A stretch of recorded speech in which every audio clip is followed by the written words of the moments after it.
नमस्कार. संस्कृत टीचर या चॅनलमध्ये तुम्हा सगळ्यांचं पुन्हा एकदा खूप खूप स्वागत. माझं नाव आहे सोनाली जाधव शिंदे. संस्कृत टीचर हा चॅनल खास करून संस्कृत शिकणाऱ्या मुलांसाठी आणि त्यांच्या पॅरेंट्ससाठी बनवला आहे, जेणेकरून त्यांना संस्कृत भाषा शिकण्यास सहज आणि सोपी होईल. आज आपण पाहणार आहोत इयत्ता 7वी NCERTचं पुस्तक आहे, CBSE बोर्ड, आणि चॅप्टर नंबर आहे 10th, दशमः कः. आता गंमत म्हणजे या धड्याचा क्रमांक पण 10वा आहे आणि धड्यात आपल्याला जी गोष्ट शिकवलेली आहे, जो टॉपिक शिकवलेला आहे त्याचं पण नाव आहे दशमः कः. दशमः कः याचा अर्थ 10वा कोण असा याचा अर्थ होतो आणि चॅप्टरचा नंबर पण 10वाच आहे. दशमः कः, 10वा कोण. धड्याला सुरुवात करूया. अतिशय छोटासाच धडा आहे. 7th स्टँडर्ड दीपकम हे पुस्तक आहे. सुरुवात करूया. ऐ भोः म्हणजेच जे शिक्षक आहेत ते सगळ्यांना म्हणतात, अरे सर्वांनो, गत सप्ताहे, गेल्या सप्ताहात म्हणजेच गेल्या आठवड्यात, लास्ट वीकमध्ये संस्कृत ऑलिम्पियाड परीक्षा अभवत. गेल्या आठवड्यात संस्कृत ऑलिम्पियाडची जी एक परीक्षा असते ती झाली होती. पास्ट टेन्स अभवत. तत्र के भागम गृहीतवन्तः, तिथे कोणी कोणी भाग घेतला असं शिक्षक विचारतात. त्याच्यावर एक मुलगी म्हणते, महोदय वयम सर्वे भागम गृहीतवन्तः. ती म्हणते की महोदय, आम्ही सगळ्यांनी भाग घेतला होता. गृहीतवन्तः हे पण पास्ट टेन्सच आहे. मग त्यावर शिक्षक म्हणतात, तत्र कः प्रथमं स्थानं प्राप्तवान, तिथे पहिला नंबर कोणाला मिळाला. तर यावर हा मुलगा म्हणतो, महोदय विद्याधरः प्रथमं स्थानं प्राप्तवान, की महोदय विद्याधर याला प्रथम स्थान मिळालेलं आहे, म्हणजे फर्स्ट रँक त्याचा आलेला आहे. त्यावर मग टीचर म्हणतात, शिक्षक म्हणतात, अभिनंदनम म्हणजे अभिनंदन, अभिनंदनम अभिनंदनम. तर्हि द्वितीयः कः, मग ते म्हणतात दुसरा कोण आला. त्याच्यावर ती एक मुलगा म्हणतोय, महोदय सा प्रीतीही. दुसरी जी आलेली आहे ती कोण आहे, प्रीतीही. मग शिक्षक म्हणतात, अरे बहु सुंदरम, अरे खूप छान. तस्याः अपि अभिनंदनम, तिचंसुद्धा कौतुक आहे, अभिनंदन आहे. तर ही तृतीय स्थाने कः का वा अस्ति. मग ते म्हणतात, तर मग तिसऱ्या स्थानावर कः आणि का या दोघांचा अर्थ मराठीत कोण असाच होतो, पण संस्कृतमध्ये मुलगा असेल तर कोणसाठी आपण कः वापरतो आणि मुलगी असेल तर का वापरतो. त्याच्यामुळे तिथे ते दोन शब्द आले की तर मग तिसऱ्या क्रमांकावर कोण आहे. संस्कृतमध्ये वा या शब्दाचा अर्थ और असतो. कः किंवा का म्हणजेच मुलगा की मुलगी असं त्यांना विचारायचं आहे. मग त्याच्यावर एक मुलगा म्हणतो, महोदय तृतीयं स्थानं हेमलता प्राप्तवती, तिसरा क्रमांक हेमलताने प्राप्त केला होता. ठीक आहे, हे पण पास्ट टेन्स आहे सगळं. प्राप्तवती तवतू प्रत्यय वापरलेले आहेत. मग त्यावर शिक्षक पुढे म्हणतात, अस्तु म्हणजे ओके, ठीक आहे, याच्यासाठी आपण म्हणतो संस्कृतमध्ये. तस्याः अपि अभिनंदनम, तिचंसुद्धा अभिनंदन. अन्ये केपि किमपि स्थानं प्राप्तवन्तः किम. मग शिक्षक म्हणतात की अन्ये म्हणजे इतर जणांनी, केपि कोणतं तरी,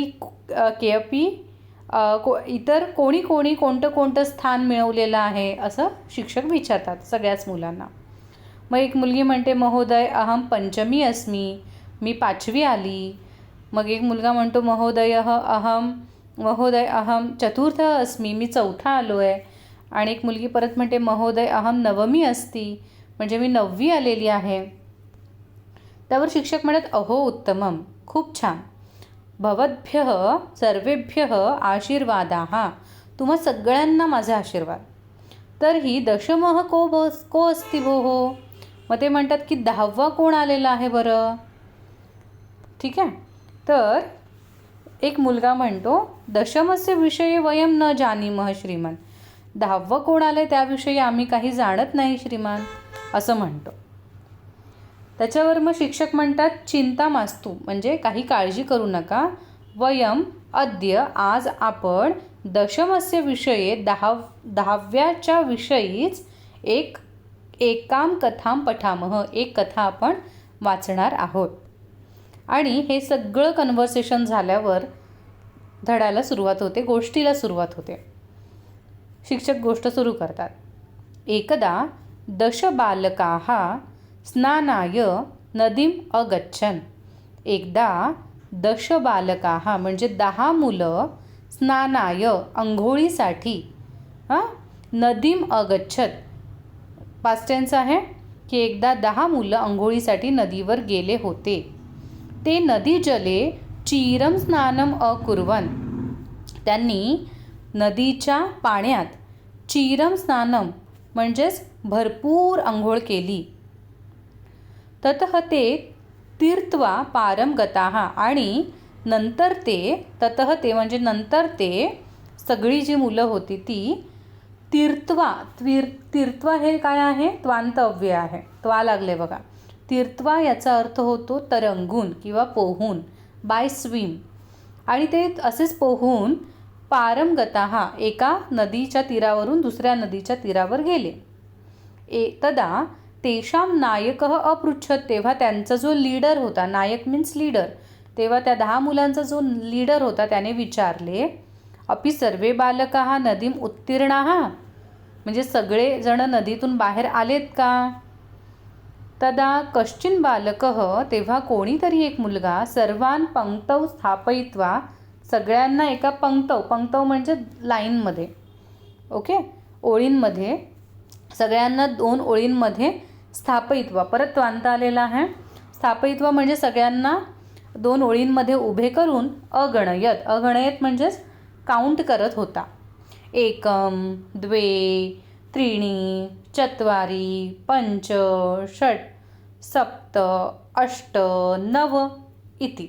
1 2 3 4 5 6 7 8 9 असं तो काउंट करतो. पण सह आत्मानं न अगणयत, पण तो स्वतःला काउंटच करत नाही. आत्मानं म्हणजे स्वतःला. अतः सह अवदत, आणि म्हणून तो म्हणतो, अरे वयम नवमेव स्मः भोः, म्हणजे अरे आपण फक्त 9च आहोत, दशमः नास्ति, 10 नाही आहोत. अपरः अपि बालकः पुनः आत्मानं त्यक्त्वा अन्यान बालकान अगणयत. म्हणून दुसरा मुलगा येतो, दुसरा मुलगा म्हणतो की मी आता मोजतो. तो अपरः अपि बालकः, दुसरा देखील मुलगा काय करतो, आत्मानं त्यक्त्वा पण त्वांत आहे.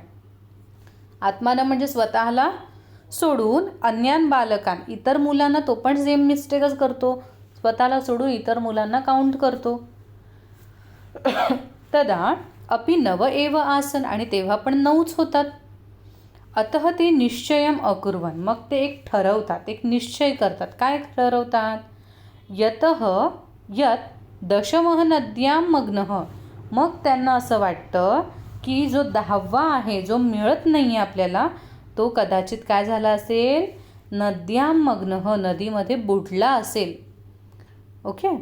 ते विषण्णाः तूष्णीम अतिष्ठन्, आणि ते सगळे दुःखाने काय करायला लागले, तसेच तिथे वाट पाहायला लागले, तिथेच उभे राहिले दुःखाने. तदा कश्चित पथिकः तत्र आगतः, तेव्हा कोणता तरी एक पथिक म्हणजे रस्त्याने जाणारा माणूस, तेव्हा कोणता तरी एक रस्त्याने जाणारा माणूस तिथे आला. सह तान बालकान दुःखितान दृष्ट्वा अपृच्छत, परत दृष्ट्वा आलं बघा, त्वांत, आणि तो त्या दुःखी मुलांना त्याने पाहून विचारलं, अयि बालकाः, अरे मुलांनो, युष्माकं दुःखस्य कारणं किम, म्हणजे अरे मुलांनो तुमच्या दुःखाचं कारण तरी काय आहे. बालकानां नायकः अकथयत, आणि त्या मुलांचा जो नायक होता, लीडर होता, तो म्हणाला, वयम 10 बालकाः स्नातुम आगताः, आम्ही 10 मुलं अंघोळीसाठी आलो होतो. परत स्नातुम काय आहे, तुमंत अव्यय आहे. ठीक आहे. तर तो सांगतो आम्ही अंघोळीसाठी 10 जण आलो होतो. इदानीम 9 एव स्मः, आणि आता आम्ही फक्त 9च आहोत. एकः नद्या मग्नः, एक नदीमध्ये बुडाला. असं वरती आपण बघितलं की नाही, की तो म्हणतो की दशमः नद्यां मग्नः, तो लीडर तेच सांगतो. आणि ते सगळे विषण्णाः म्हणजे दुःखाने, तुष्णीम म्हणजे शांतपणे अतिष्ठन उभे होते, मौन धरून उभे होते. तर तोच ते पुन्हा सांगतो की एक आहे तो नदीमध्ये बुडालेला आहे. पथिकः तान अगणयत, आणि मग तो जो रस्त्याने चालणारा माणूस असतो वाटसरू, तो त्यांना मोजतो, काउंट करतो. तत्र 10 बालकाः तु आसन, आणि तेव्हा 10 मुलंच असतात. सह नायकम आदिशत, आणि मग तो नायक जो असतो त्या मुलांचा लीडर त्याला आदेश देतो. तो व्यक्ती जो असतो तो त्या लीडरला आदेश देतो आणि म्हणतो त्वम बालकान गणय, तू मुलांना मोज. सह नव बालकान एव अगणयत, आणि तो पुन्हा सेमच मिस्टेक करतो, तो 9 मुलांना मोजतो. तदा पथिकः अवदत, तेव्हा पथिक त्याला सांगतो, वाटसरू जो असतो तो व्यक्ती त्याला सांगतो, दशमः त्वमसि, 10वा तू आहेस ना. तच्छ्रुत्वा, आणि ते ऐकून, श्रुत्वा म्हणजे ऐकून, काय झालं ते त्वांतव्य, ते ऐकून सर्वे प्ररुष्टाः भूत्वा अकथयन, आणि तेव्हा सगळे प्ररुष्टाः, हृदयातला रू आहेत त्याचा अर्थ काय होतो, आनंदाने, सगळे आनंदित होऊन, भूत्वा पण त्वांतव्य, तर सगळे ते ऐकून आनंदित होऊन म्हणतात दशमः प्राप्तः इति, 10वा मिळाला असं. ततः सर्वे मिलित्वा आनंदेन गृहम अगच्छन्, आणि तेव्हा सगळे मिळून आनंदाने घरी जातात. तर मिलित्वा पण आहे त्वांत. आता मी हे का सांगते मध्ये त्वांत तुमंत, कारण तुम्हाला परीक्षेला प्रश्न असतो की त्वांत शोधा, तुमंत शोधा, यासाठी. त्वांत कसे असतात, ज्यांच्या एंडिंगला त्वा असा शब्द असतो, बरोबर. आणि तुमंत कसं असतं, ज्याच्या एंडिंगला तुम, जसं की स्नातुम असं असतं. त्वासुद्धा असू शकतो किंवा ट्वासुद्धा असू शकतो, एकाच कॅटेगरीमध्ये येतात. सो अशा प्रकारे 10वा कोण असा हा आपला चॅप्टर इथे संपलेला आहे. आय होप तुम्हाला हा चॅप्टर कळला असेल आणि तुमच्या येणाऱ्या परीक्षेसाठी तुम्हाला या व्हिडिओचा उपयोग झाला असेल.